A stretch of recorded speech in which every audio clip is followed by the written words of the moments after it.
Hello, welcome to the hangover session. Ooh, it works already. Can you believe this?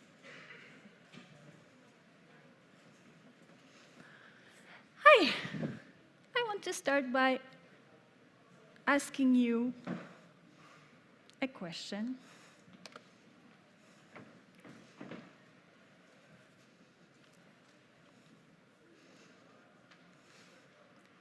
It works when you push it.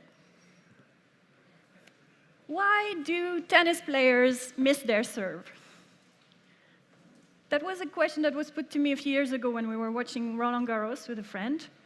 And it was obvious to me that even though they train all day, every day for this, and they have complete control over the serve, they cannot reach 100% accuracy because every time they do, they just hit harder. And it's a trade-off between accuracy and speed of the ball. But that wasn't obvious to him. So it got me thinking, is that what developers think of us? Because in the security software industry, we have the best analysts, the best machine learning algorithms, the best training set, huge data set. We innovate all the time on the logic, and we study new things all the time, and we train those analysts and those machine learning algorithms all the time. But sometimes we still mess up. And I've been working with Symantec for 15 years in content compliance, so trying to prevent mistakes. And we've put in place a lot of guidelines and a lot of guide rails and a lot of trip switches that try to prevent mistakes, but we can never reach that last mile. There's always a little bit off that just remains, that sometimes we just make mistakes. And when I go to a conference, there's usually either a security track and a developer track, or it's a security conference or a developer conference. But some of those mistakes come from this disconnect. We don't really talk together. We don't really... Some of you might not know why some of this legitimate software that you produce looks suspicious to security software, and I thought you might want to know. So I think we need to talk more. And I think this disconnect is at the root of the problem. So first, you might want to know how big a problem it is. Is it really a problem? In Symantec, we have 24,000 disputes per year. That's 24,000 customers complaining about a mistake that we made on endpoint files alone. Not counting websites that we classify, not counting traffic, just endpoint files that we classified as malware or dangerous or suspicious, and they thought it was wrong. Nearly always, it's them who are right, and it's us who are wrong. If they take the trouble of complaining about it, they're usually right. There's maybe about 5%, less than 5%, where they're wrong, and we confirm the detection. So it's quite a problem for the customers, but at the same time, we analyze 10 million files a day. So the ratio is not that bad. The ratio, it's quite a rare occurrence, but the software runs on 55 million endpoints. So the potential damage is quite high. If we make a mistake on a file that everybody has, that's potentially 55 million people affected, 55 million devices or endpoints and systems affected. So from our perspective, whenever this happens, 24,000 times a year, there's automation systems that kick in, and we find the root cause, and we do analyze the root cause, and we try to improve. But that's not, that's never enough. Like, despite the best efforts, issues still occur. What could be the consequences? There's a whole range of consequences whenever we make a mistake. It can be a minor inconvenience. You come home from a hard day's work, you want to play your favorite game, computer says no. Computer says no because the first thing that the game launcher does is to trigger the updater. And the updater goes onto the internet and tries to fetch another binary from a site that maybe is not trusted, maybe it's an AWS repository, and the security software decides that's suspicious. That's wrong. That's not acceptable. You should be able to play and enjoy your device whichever way you want, whenever you want. So this is definitely a problem on our side when this happens. It's actually quite frequent. The slide on the right is showing you, you probably can't read it, but I can read it for you. It's from a site that provides free small games, like point and click, puzzles, escape the room, some race games. There's lots and lots of games on it. And they have this problem of false positives so often that they got tired of explaining. They put it in their FAQ. And they said that it just happens. It happens all the time. And in all previous instances, it has been determined that our products were indeed safe, and the companies admitted error in falsely detecting them as infected. So every single time they've encountered this problem, the problem was on the security software and not on their games. So that's not very nice, but that's not the worst that can happen. It can have more severe consequences. You can have a loss of productivity. This one I blacked out because it's not Symantec. I represent Symantec, and I'm not here to diss on other companies, so I blacked out the names, even though it's a public information. Some company accidentally deleted a lot of JavaScript files and caused all the SharePoint servers to fall over for their customers. And the one on the right is actually interesting. Nearly all AV companies, towards a year and a half ago, made the same mistake on the same file at the same time. The RCA, the root cause analysis for this one is actually pretty interesting. So if we have time, I'll get back to it at the end. They all detected a software that's called BlueJeans, and it's like a video conferencing software, a bit like Skype, and people use it to have meetings, like WebEx, Cisco WebEx. So can you imagine if this happens to your company, a whole day without meetings? You wouldn't want that, right? Right? Right? No. So all the companies made the mistake on the same day and decided to block BlueJeans. And that was obviously a big problem. That's not the worst that can happen. The worst that can happen is this. Again, I blacked out the name of the company. You take down a hospital and a university. This one was pretty much the worst nightmare for somebody who works in content quality in security software. That's a nightmare scenario. That one was not from Symantec, it was from another company. But if you pay attention to the date, this was 10 years ago. It was, 10 years ago. 9 years ago, actually. The reason I'm bringing it up, something that happened 9 years ago, is I haven't found something that bad that happened since. So they have worked on their processes. They have fixed whatever went wrong back then. Most importantly, I was working for Symantec already back then, since 2005. So I knew the situation in the industry back then. And for something like this to happen, even in 2010, a lot of things needed to have gone wrong all at once at the same time. I can't really explain to you what went wrong, because that's not my company.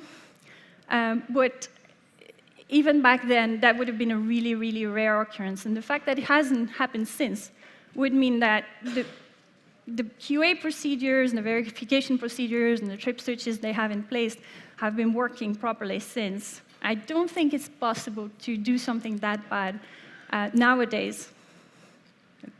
Nevertheless, mistakes happen, maybe not on that scale, but they do happen. So before I get into why, I need to give you a bit of context as to how it works. So security software, I've been saying security software all along. I'm not saying antivirus. Antivirus is a small part of it. Security software doesn't work the way antivirus used to work in the 90s or in the 2000s. It doesn't just recognize malware it's seen before. It makes an educated decision based on an array of clues. So it looks at all sorts of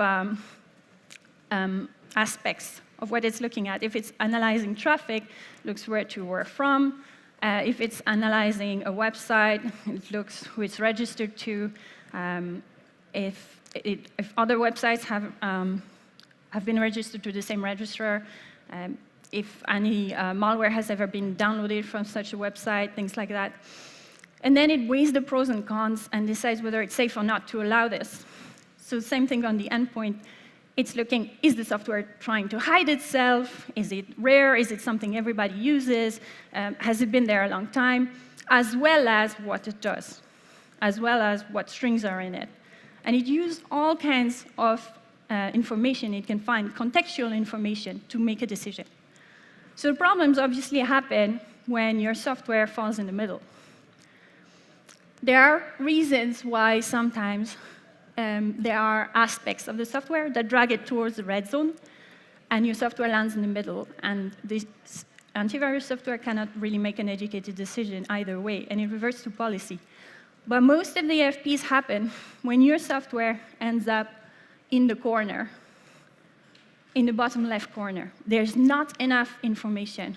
The contextual information has been lost, or the strings inside are not accessible, and I'll explain why. That's the main reason why it makes a mistake. See, the security software is like an onion. It's got layers. So the outer layers are looking at intrusion prevention, they're looking at traffic, they're looking at web. The inner layers are looking at endpoints, securing the endpoints, they're looking at files. And the innermost layer is your data backup. That's what you rely on when everything else goes wrong. Evidently, customers demand that most of the malware is blocked on the outer layers. And that's right. That's the right thing to assume. If something is blocked on your endpoint, you can legitimately ask, well, why did you let it go that far? I mean, thank you for blocking it, but why did you let it go on the endpoint? Why did you let me download it? Why did you let the traffic go through to my company? The outer layers don't have the time to analyze the files that you're downloading or transferring. They have to make a snap decision. They cannot allow themselves to delay the traffic or whatever you're doing. So they look a lot at contextual information, where it's coming from, where it's going. Have I seen something like that before? Is it something that commonly happens? They don't have time to try and recompose the packets of the file that you're downloading, look inside, try to emulate something. They need to make a snap decision based mostly on context and mostly on fingerprints and old-fashioned detections. Conversely, the innermost layers on the endpoint, they can take a bit more time, and they can take a bit more resources. So they can use the CPU, and they can emulate what the file is going to do. They can try to decrypt it. They can try to read the strings in it. They can even let it run and monitor it for a while and then decide whether to allow it or not. But they lose context, because all those layers don't necessarily talk to each other. And you're perfectly entitled to buying solutions from different vendors and having your firewall from one brand, your intrusion prevention system from another brand, and your endpoint security software from another brand. And they don't necessarily communicate. And also, there's a timing issue. For example, if you're deploying software inside a company, you're probably not going to have 6,000 endpoints all coming to the same original site where the software is sold and downloading it from there. You're probably going to provide the installer internally somehow, or deploy it internally somehow, or putting it in a network share. So the endpoint is not going to know where that came from originally. So it's losing a lot of context. It's gaining time and CPU and resources, but it's losing a lot of context, which can be used to weigh the pros and cons. So like I said, the main reason why we make a mistake is when there's not enough information to make an educated decision. So think of it this way. You're the security staff at some premise, like a bar or a bank, and you see this person come up. Do you let him in? This guy. Knowing that if you don't let him in, but he's not a harmful person, he's a harmless person, it's not a threat, that counts as a false positive. Technically, you've blocked someone who was supposed to be allowed there. Now, most likely, you're probably not going to let him go. But this guy is actually harmless. That's Andrea Lely from Microsoft. And I'm the one in white. And we're just skiing. And we're completely not going to rob your bank. The point is that if you can't determine his identity or his intentions, you kind of have to revert to some policies. And the policies most likely are going to be a bit conservative, especially depending on what you're securing. If you're securing a bank, you're definitely not going to let him in. If you're a bouncer at a bar in a ski station, you might. It's possible. It's conceivable. So the equivalent for software is packers. So ignore the hex for a minute and just look on the right side. The top part of the screen shows you a clear text file. You can read some strings inside. You can see what APIs it's calling. You can see what websites it's contacting. You can read what it's doing, just as is. You don't have to decrypt anything. You don't have to emulate anything. The bottom one is the same file, but packed, run through UPX Packer. So you run your binary, your executable, through a packer, and it produces something scrambled. At this stage, an endpoint security software most likely cannot read what's inside. So the only way to know if it's safe to let it go is to let it run or emulate it or attempt to decrypt what the packer did. That's going to make the software a little bit suspicious because 90% of the malware samples we get are packed. But only 5% of the clean software we see are packed. And that's confirmed stats that I got from Cisco. They have the exact same stats. So it's not just a biased view. It is actually this way. If the software is packed, the decision that the antivirus or the security software is making is going to be based on a reduced set of information, mostly just contextual, or else it's going to be delayed and it's going to be further down in the onion that I showed you before. The other problem with packers is polymorphic ones. So there's a packer called Molebox, and a few years ago, one of their customers complained to Molebox because whenever they were packing their software, which was perfectly legitimate and not harmful, whenever they were packing using Molebox, they're using packers to prevent reverse engineering, to protect their intellectual property. So whenever they were using Molebox, one of the security vendors was always detecting it as packed Molebox and always triggering a detection, no matter what you packed, so long as you were using Molebox. And it was only one vendor out of maybe 67 that I know about. So they complained to Molebox about it, and Molebox provided a polymorphic starter option. That means you can still pack your file with Molebox, but the result is going to be different every time, and it's going to be hard to recognize that you used Molebox as opposed to any other packer or a custom packer or bespoke one that you made yourself. When they started using this option, all 67 vendors started detecting it, because that's what malware does. They usually use bespoke packers, bespoke encryption, self-decrypting software, and they do not use the standard out-of-the-box packers that are used by commercial software. So it's a really bad idea to use a polymorphic starter option. If you use a polymorphic starter for a packer, you definitely will trigger a detection. This exists as well for web. Okay. For JavaScript developers, you can use packers for the web. No legitimate websites use packers. They use minifiers. Packers introduce bugs in JavaScript. So far, they're not as good as the one for the endpoint. They tend to introduce bugs, and they do not gain any more space than a normal minifier that doesn't obfuscate the code. So there's really no benefit for a legitimate software developer that's using JavaScript to use JavaScript packer. And to my knowledge, they don't. People don't. So if you do try to use one of the packers instead of one of the minifiers, you're probably going to trigger an alert as well. So what can you do about it? The number one thing you can do is to attach some information to your binaries, to your software, that is not going to get lost anywhere. Some contextual information about who you are and what you are doing. And that's by assigning with a cryptographic cert. If you sign your binaries, that means that there's a legally existing entity somewhere that has registered themselves with a certificate provider and is willing to put their hand up and say, I made this, and I guarantee no one tampered with it, and I'm taking ownership for what it does. That doesn't mean it's not going to be detected. In fact, from the 24,000 disputes we get every year, the very few that we confirm as malware, 35% of them are signed.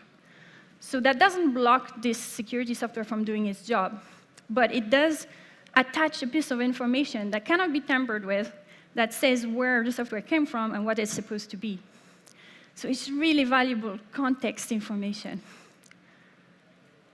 And if you're going to use a packer to protect your intellectual property or to encrypt something to avoid reverse engineering, well, you're probably not going to avoid reverse engineering because there's ways, but if you want to use one, try to stick to one of the standard commercial ones. If you use a bespoke one or a polymorphic one, it's going to look very suspicious. So I'm putting a little to-do list on the right, and then when that's going to fill up, then we can go for a break.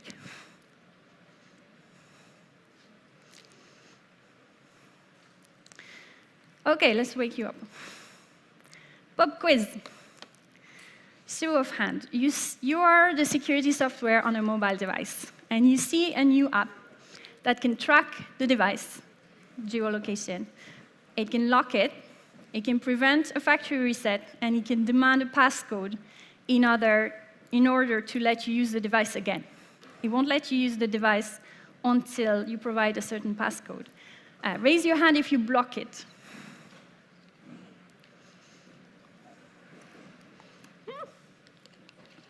We have a few participants. You're not all asleep. Fantastic. Well done. Everybody's right and everybody's wrong. The one on the left is Norton. It's preventing theft. So you can set a passcode in case you get your handset back after it's been stolen or lost. You can unlock it and use it again. It can tell you where it is. It can lock it remotely in case of theft. The one on the right is a ransomware. It's pretending to be called Android Defender. It's pretending to be a security software. But it's not. It's scanning, well, it's not really scanning the device. It's pretending to scan the device. It's reporting threats that aren't there.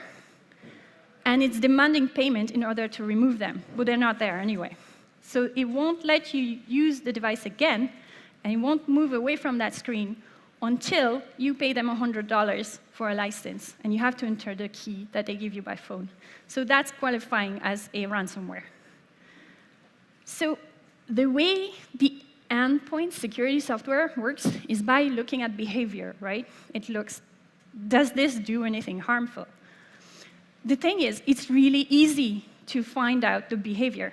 What's really hard is to find out what the user thought the behavior was going to be, and what the user wanted the behavior to be. And that's very difficult to do mechanically through code. Here's another example. You are the security software on an endpoint on a Windows machine, and you see a new app that lists drives, monitors changes in files. If a file changes, it sends it up to a cloud repository, to a third party. It can execute commands by cmd.exe. It can list running processes and monitor them. And it can copy, rename, or delete files. Raise your hand if you block it.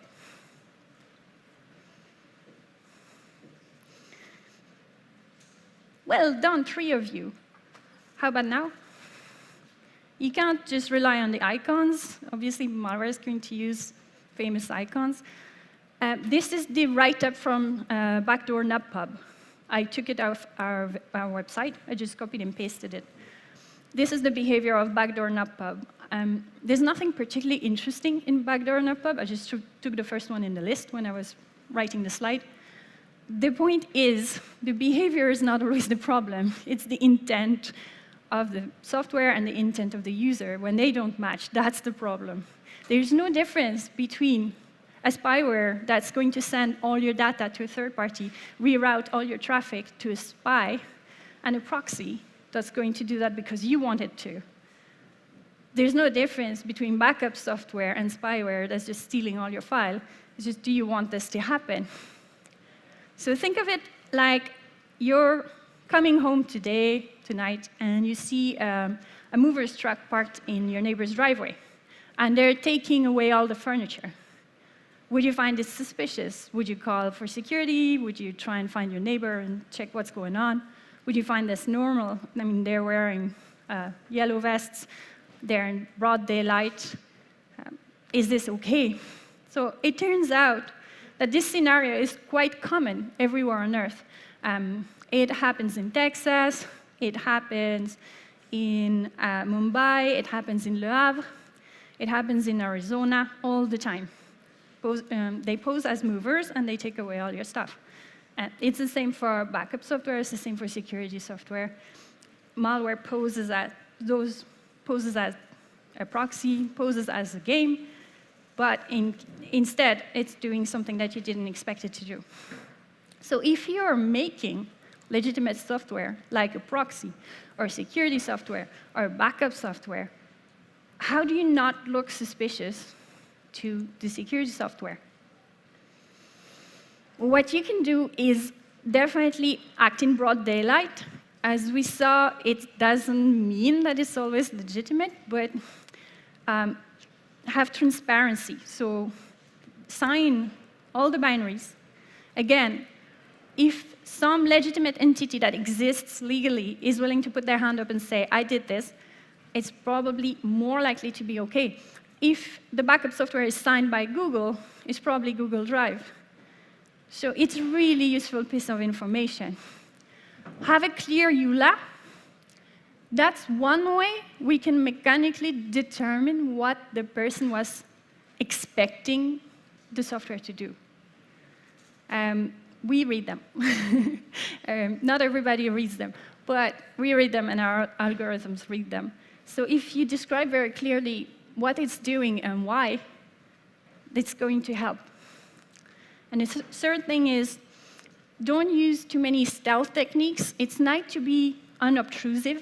Like, you don't want your backup software to pop up during this presentation and say, hey, I backed up all the file, congratulations. But you still need some sort of visibility, some sort of endpoint presence. Have an icon in the tray whenever it's running, so that we know that the user knows that you're doing something. So if you have a clear front end, consent checkboxes, and a clear EULA, there's another thing that you can do if you want, and that's proactive whitelisting. A lot of companies have proactive whitelisting programs. I know Kaspersky has one. Symantec has one just for platinum customers. So that's where you reach out to the company where you have usually false positive problems, and you tell them, well, let's prevent them rather than fix them every time. I'll give you my releases ahead of time, or I'll give you a bunch of different versions of my software that I've released so far. Please train your algorithms on it, or please learn to recognize them properly. If you don't want to go through all 67 of the vendors, there is an IEEE site that's hosted by Avira. You can Google for IEEE CMX. It means Clean Metadata Exchange, where you can sign up only once and authenticate yourself with them. And then you can upload metadata about your files and your software, like hashes. You don't actually upload the software itself. And companies can freely access it and decide to use it or not, depending on whether they trust your signature and whether they care enough about false positives. So there's an option.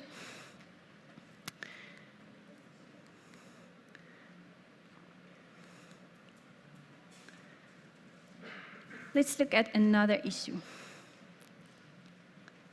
Distribution methods. So sometimes, especially if you're working independently or you're a small company, it's just a game you've done in your spare time, you might want to outsource distributing and advertising for your software. You might not want to register a domain and host it and advertise for it and find customers. So you can rely on affiliates. If you rely on affiliates, you need to check them very carefully because they're paid by install. So some of them are not very nice, and they try to maximize the number of installations they get. So they will bundle software together. Sometimes they will silence the installer of your software in the bundle so that the person only has to install the bundle through one set of screens and options. So if they advertise your software but bundle other software with it and silence those installers, that effectively turns your software into a Trojan. That's the definition of a Trojan. Because when people install your software, they think they're installing your software, but they're installing the bundle. They get a bunch of games, a bunch of other software they didn't want. They might get some malware, but not necessarily.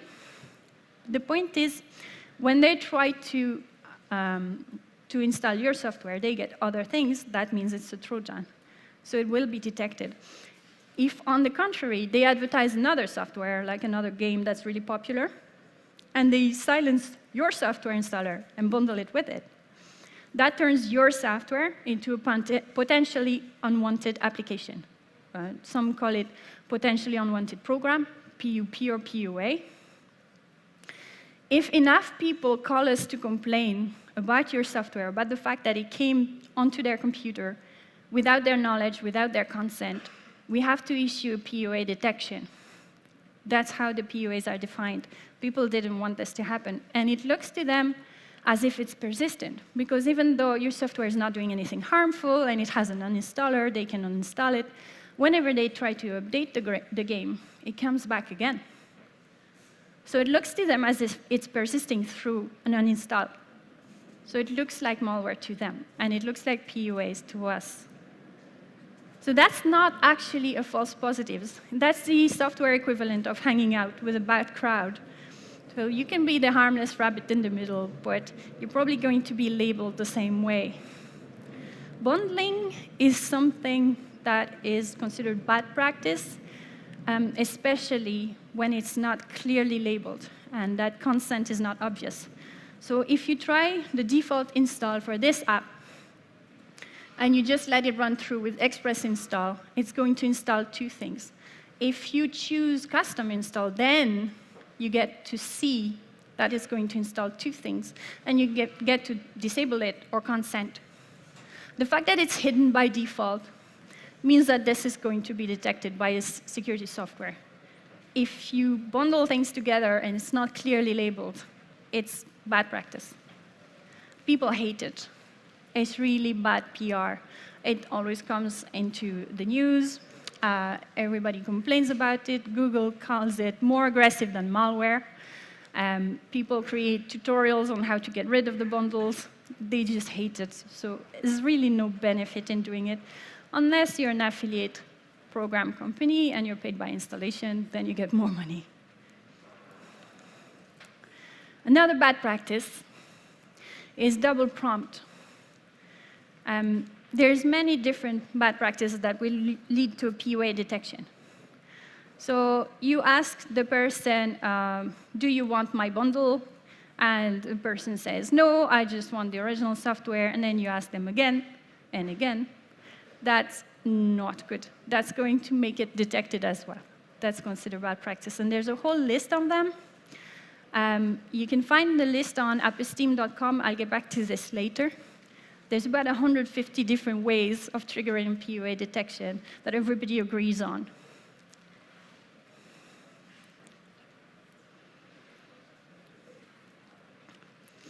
So still on the topic of installation.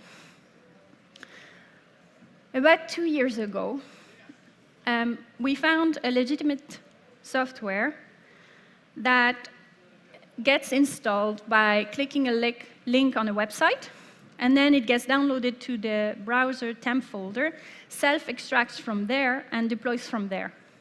It works. There's nothing wrong with that. But I've been with Symantec 15 years, and that's the only legitimate software that does that. Everybody else makes you download an installer and click through the EULA and decide where you want to put it and agree to something. There's at least one window that comes up, do you really want to install that? Every other software that installs from the browser temp folder, self-extracting from there, after you click simply a link, it was always malware. Always, for 15 years, and that's the only one that wasn't. And there wasn't much I could do for this dispute, because it's always malware. Like, if I see an unknown software do this in the future, it's always going to be malware. So removing a detection on this behavior is probably not a good idea. It's better to just stick with the same practices everybody has been doing. There's usually 100 right ways to do something. There's 100 ways that will work. There's 100 ways you can install something on an endpoint. But some of them will trigger detections, because some of them are really popular with malware and not at all used by clean software. And no one tells you that, so that's why I thought it would be good for developers and security people to start talking. So what you can do about deployment. If you put a version of your software somewhere, either to a site like download.com, Softpedia, or to your own website, we will try to recognize it and figure it out when we see it in a bundle, and we'll try to leave it alone and only detect the rest. I can't guarantee this will work, but if we've seen it on its own, it has a reputation on its own. It's not always associated with the POAs people complain about. So I'll know that this has been misused by an affiliate program in order to sneak some POAs onto somebody's endpoint. And I'll try to avoid detecting it if I can recognize it as something that also exists as a standalone. It's not 100% efficient.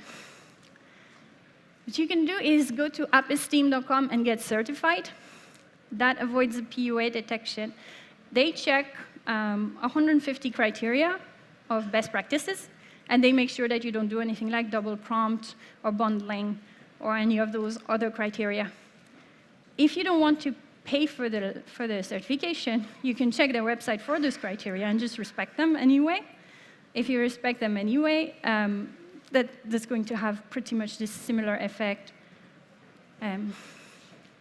So, their criteria like having an installer, uninstalling is easy, no double prompt, don't bypass system protection, do not remap inputs, things like that.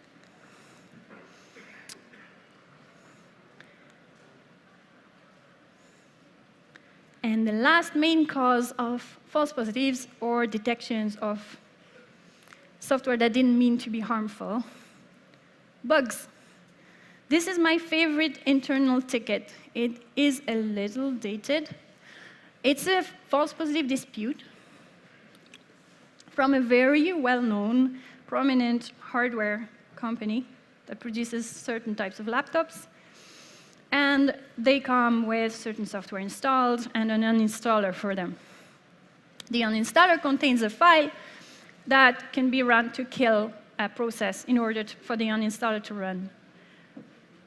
Unfortunately, there's a little bug. If you run it without parameters, it can kill everything on the machine, including the security software and everything. So the engineer that reverse analyzed it said, when it's executed without parameters, it goes postal and kills all processes on the machine, including antivirus, women, and children. That was the response we made to them.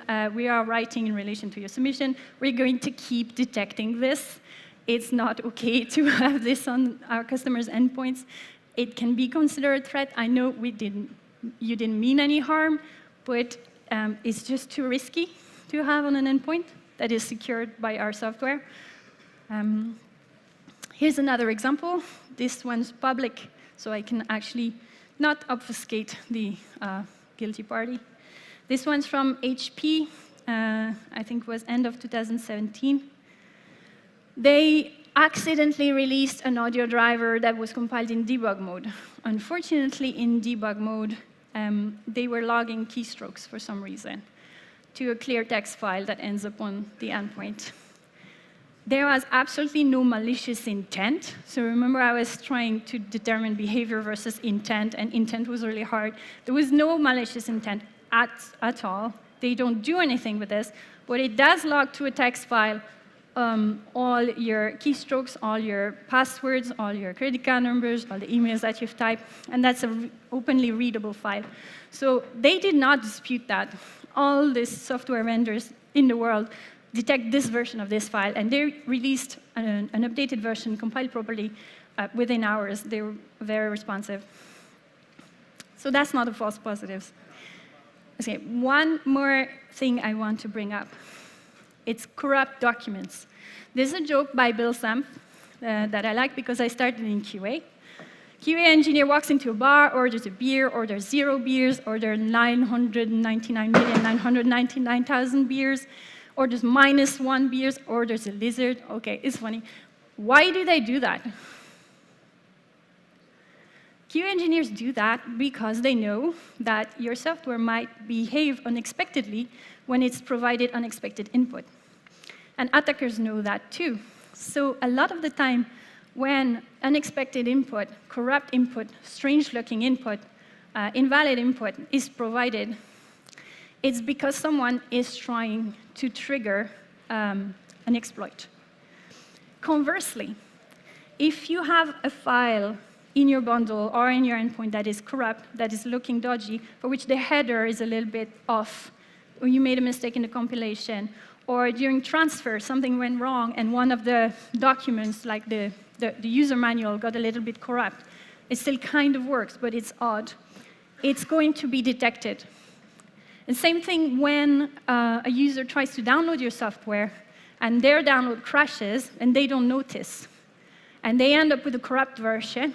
That's probably going to be detected because it looks odd, and it's potentially an exploit that we don't know about yet. So sometimes when your customers complain that the software is detected by the antivirus, it's not. It's just a crashed, corrupt version that is detected. What you can do about this, write secure code. I put the smiley face there because obviously we all try. I try, you try, and it doesn't always end up the way we want it. But know that bugs and corruption can trigger detections. Most importantly, react to feedback, so reach out to the vendors, right? So if it's detected and you can't figure out why, just talk. Have a dispute, talk to us, we'll figure it out together. And one final thing, I don't actually have time to explain very well the blue jeans issue I was talking before, where 27 vendors out of 67 decided to make the same mistake at the same time. The reason for that is all the software vendors, the security software vendors, hate malware. They hate malware more than they love profit. So they share their samples that are not covered by a non-disclosure agreement. So whenever they find a file that they detect that no one else detects that is malware, they share it. They don't go, oh, we detect something that you don't, haha. They go, oh, we detect something that you don't, please fix it. It's really useful for worms because it gives you some sort of herd protection, and the worms can't really spread if everybody is protected. But we do that for every sample anyway. So they share it, and they don't pay as much attention to the samples that are shared by vendors, because there's 10 million per day, as the samples that are uploaded by customers, because there's a few thousand per day. So they all decided to follow through the mistakes that was made by 2 or 3 of the vendors originally. And the original reason was it was loading unsigned DLL. So I've said it before, and I say it again, if you remember only one thing, try to sign your binaries. I know it can be cumbersome, but it's really, really useful. And also it protects your customers, because it means that the file hasn't been tampered with, hasn't been trojanized, hasn't been infected by a file infector or by a worm. So it is safer for everybody, and not just against false positives. Thank you very much. Do we have time for questions? Because I run out of time here. Hi, everyone, give Julie applause. She's brilliant.